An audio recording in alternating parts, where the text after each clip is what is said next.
हिंगोली जिल्ह्यात रब्बी हंगामातील हरभरा पेरणीला मोठा वेग आलाय आणि यामध्ये हिंगोली जिल्ह्यात 1,08,000 हेक्टर जमिनीवर पेरा झालेला आहे। मी उभा आहे या हरभरा शेतामध्ये। आपण या ठिकाणी पाहू शकता की हिंगोली जिल्ह्याभरामध्ये यंदा रब्बी हंगामातील 1,08,000 हेक्टर क्षेत्रावर हरभरा पिकांची पेरणी झालेली आहे।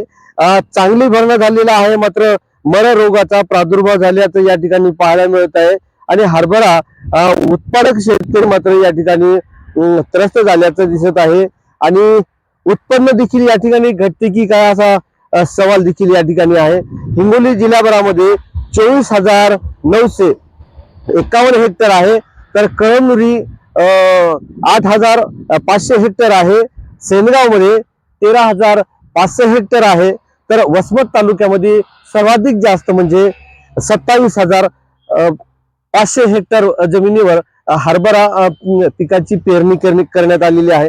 खरं म्हणजे रब्बी खरीप हंगामामध्ये शेतकऱ्यांच्या पिकांची मोठी नुकसान झाली होती, अतिवृष्टीमुळे मोठी नुकसान झाली होती आणि त्याची भिस्त म्हणून या ठिकाणी रब्बी हंगामातील पेरणीमध्ये शेतकऱ्यांनी हिंगोली जिल्ह्यामध्ये सर्वात मोठं पीक म्हणजे हरभरा घेतलेला आहे आणि हरभरा पिकाची सर्वात जास्त या ठिकाणी पेरणी करण्यात आलेली आहे। परंतु मर रोगाचा प्रादुर्भाव झाल्यामुळे शेतकरी पुन्हा एकदा संकटात सापडतो की काय असं प्रश्न निर्माण झालेला आहे। श्रीधर वाळवंटे, जय महाराष्ट्र न्यूज, वसमत हिंगोली।